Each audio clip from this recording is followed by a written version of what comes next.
I've said this before, I'll say it again. If you look at any type of societal issue or degradation of society, it almost always comes back to feminism. Whether it's the destruction of the nuclear family, mass immigration, or inflation because the workforce is doubled. And I don't think people pay enough attention to this. This is why we have this fucked up, ridiculous society where we don't have two-parent households, we got women that prioritize career, we got mass immigration, we have inflation. In the 1950s, America's golden era, right, where a lot of growth of the country occurred, it occurred when you had the nuclear family, father working, mother taking care of the kids, baby boomers. But those same baby boomers grew up and became stupid-ass feminists and liberals, and now they fucked it up for the rest of us.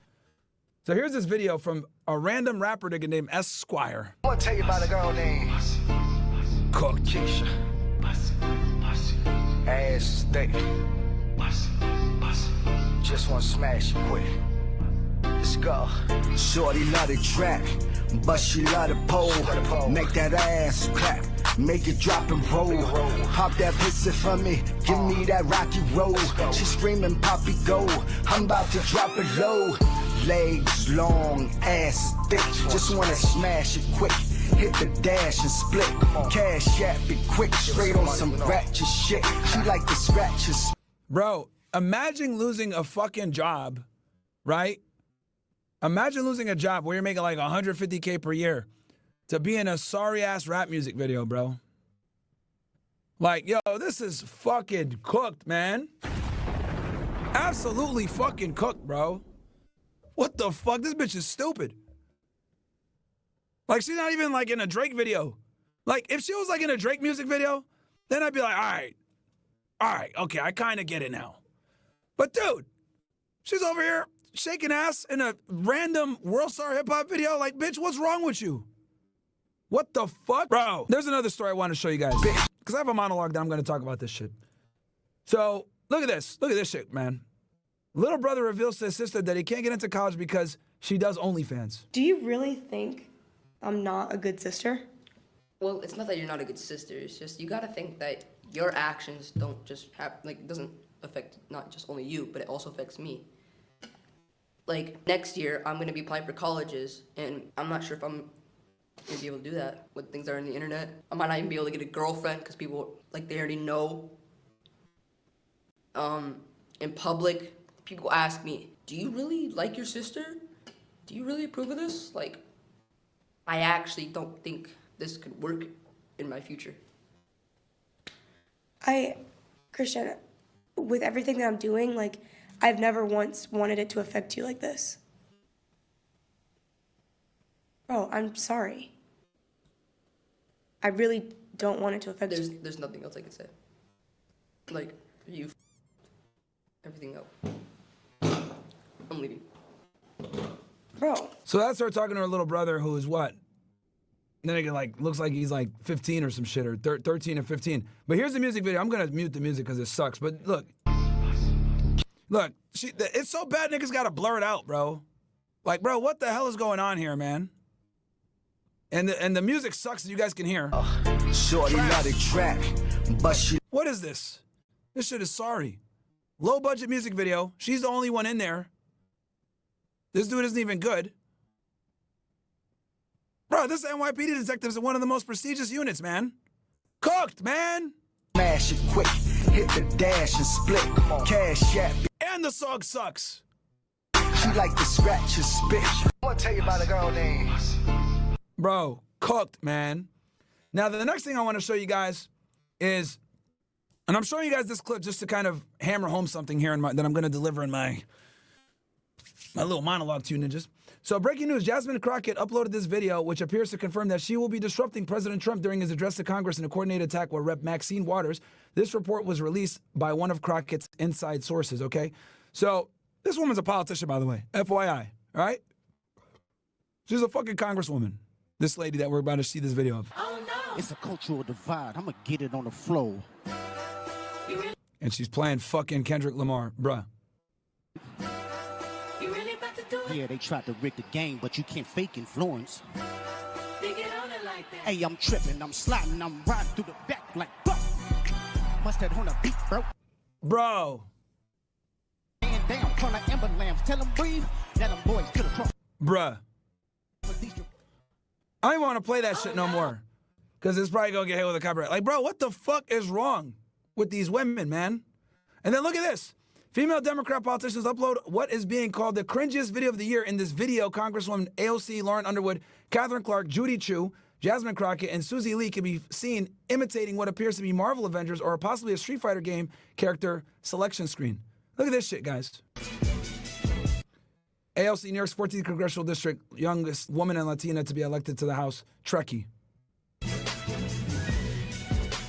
Rep. Lauren Underwood, youngest black woman elected to Congress, confounded the black maternal office, hates balloons. Rep. Catherine Clark, House Minority Whip, Massachusetts 5th Congressional District, not into hair dye. Bro.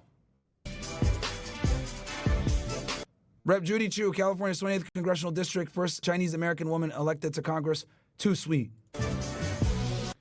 Rep. Jasmine Crockett, the idiot that we just showed you guys, Texas 30th Congressional District, public defender and attorney, not a morning person.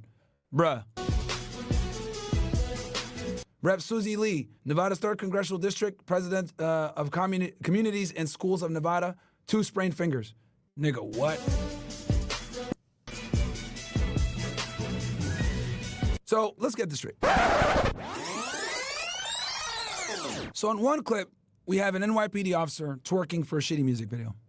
In another clip, we have a grown woman's little brother who is questioning her career choice and how it could affect him in his future. Then we have a congresswoman doing a lip sing-along to a Kendrick Lamar song saying she's going to disrupt Trump's speech. Then we have that same stupid congresswoman, another congresswoman, doing some type of strange Super Smash Brothers Street Fighter type fucking video where it shows that it's like select a character. Right? And this kind of brings me to what I wanted to say to you guys here. Okay. Well, first, how did we get here? Right? How did we get here? I want to show you guys something. This, my friends, is a byproduct of feminism. All right? And we know who created or who, pushed and propagandized feminism at the highest level, and they don't even shy from it. They're very proud to talk about it. Jewish women have been leaders in the feminist movement advocating for gender equality, reproductive rights, and social change. Second wave feminism. Jewish women, including Betty Friedan, Gloria Steinem, and Letty Cotton Hogrebin, were leaders in the second wave of feminism in the United States. This movement led to the changes in women's status in Judaism, including the ability to participate in synagogue worship. Okay? Radical feminism. Jewish women were also leaders in the radical feminism movement, which grew in the 1960s and 1970s. Their work influenced the social, political, and religious revolutions of our era. Orthodox feminism. Orthodox Jewish feminism focused on issues such as women's education, leadership, and ritual participation. The Jewish Orthodox Feminist Alliance, JOFA, and Women of the Wall, wow, oh, that's fucking crazy, Women of the Wall, holy. Stupid. Are a major organization in the Orthodox Jewish feminist movement. Maybe Kyle can apply for this organization. Other contributions. Jewish feminists have also introduced innovations into communal settings such as baby naming ceremonies and feminist Passover seders. Now, here's the thing. It's not a secret, guys. This is Google. There's a reason why I showed you guys this on Google. Okay? Women were instrumental in the furtherance of feminism in the United States, as well as other groups. It wasn't just them, right? But some of the most prominent feminists were also. And that leads me to what I wanted to say today, right? And what that is, guys, is that feminism is a cancer that's eradicated women's ability to hold positions of authority. Let me explain. So, ever since the 1960s, we've had many advents that made it more plausible for women to enter the workforce, whether it was birth control, enhanced sanitation procedures, right, the tampon, etc., right, things that we take for granted today that actually were instrumental in allowing women to enter the workforce, right? Affirmative action, free love, the sexual revolution, all of these different institutions almost worked as one to create what we now call feminism, aka egalitarianism, or in social Marxism, right? So it used to be that women were in a position of subordinates to men under the authority of religion. But now, women are at the same level, if not even more higher up than men. Just simply put, that's where we are. And feminism is what ushered this in.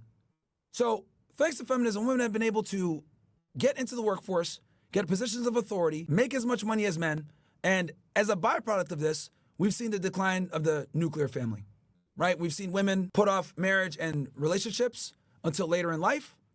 Women are getting older and older as they get married. I think the average age for a woman to get married now is around 29 or 30. A lot of women are having less kids.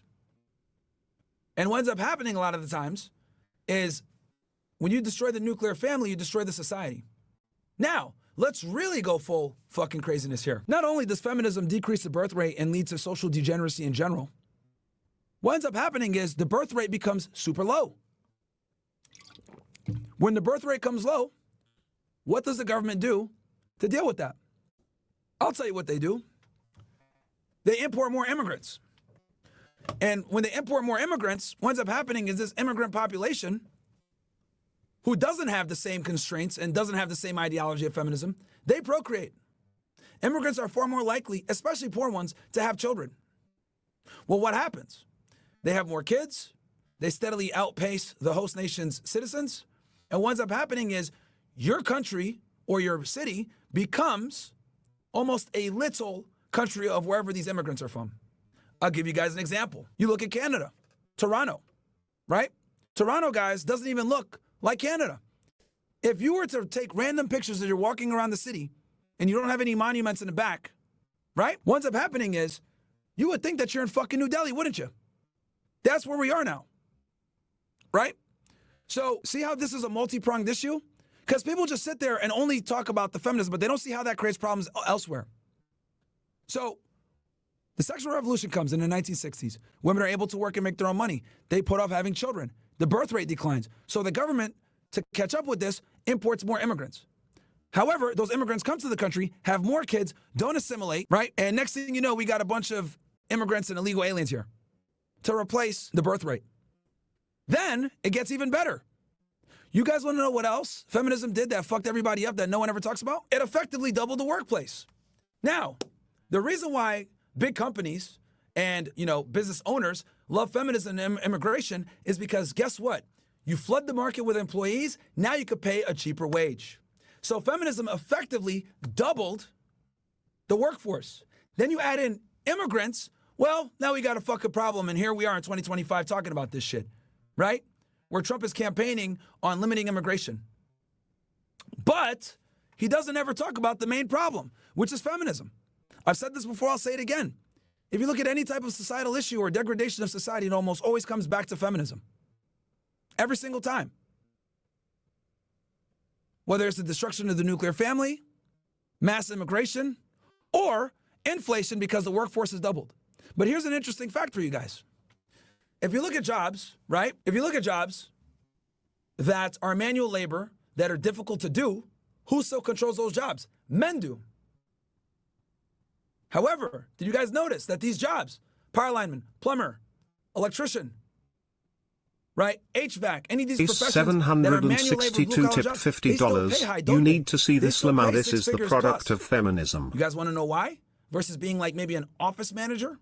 The reason why is because women don't fucking participate in these goddamn job markets, right? Welcome, punch! So since women don't participate in these industries, it allows the wage to stay high. And I don't think people pay enough attention to this. In the 1950s, prior to the sexual revolution, prior to feminism becoming the cancerous tumor it is on society now, a man used to be able to support himself and his family on one salary. But thanks to feminism, doubling the fucking workplace, now you need two incomes just to be able to survive. Then we saw the rise of daycare and mothers not staying home and taking care of their kids. Now a stranger's watching your kids. What do you think that's going to lead to? No one is going to care for your kids better than you. So this is why we have this fucked up, ridiculous society where we don't have two-parent households. We got women that prioritize career. We got mass immigration. We have inflation. It's hard to find a job for a lot of people. And the only way for you as a guy to find a job is you're going to have to get into a workplace or a workforce that isn't necessarily contaminated by females. And I know that sounds fucked up to say, but feminism has effectively decreased wages. And we've seen this happen ever since the feminist movement. Because in the 1950s, America's golden era, right, where a lot of growth of the country occurred, it occurred when you had the nuclear family, father working, mother taking care of the kids, baby boomers, But those same baby boomers grew up and became stupid-ass feminists and liberals, and now they fucked it up for the rest of us. And here we are, 50 to 70 years later, dealing with the bullshit of what our predecessors and boomer generation have created for us. Now, let's go into the topics that I talked about today. Because now we understand feminism. Now, what feminism has done has put women in positions of power. We got a detective from SVU. We got congresswomen. We got, women in positions of power all over the country, right? But even with these positions of power, what do? They record stupid videos that undermine the significance of their position. I'm going to say that one more time for you guys. Really pay attention to this shit. Okay? We have women in positions of power and authority, whether it's an NYPD detective, a congresswoman, or the woman I showed you guys yesterday that was a flight attendant. She got fired for twerking. We have women in positions of authority that undermine the seriousness of their authority. Why the fuck are congresswomen dancing on TikTok? Why the fuck is the NYPD detective who's responsible for investigating some of the most heinous crimes twerking in a music video? I'll tell you guys why. Because women's need for attention overrides their ability to critically think. A lot of women would rather get attention from 1,000 men than get attention from just one. Now, it wasn't always like this. Okay? Wasn't always like this. It used to be a girl met her high school sweetheart, married him, stayed with him. He was the only guy that she knew. But nowadays, thanks to the internet, women have been able to use the internet as an attention siphoning fucking vacuum cleaner almost. Right?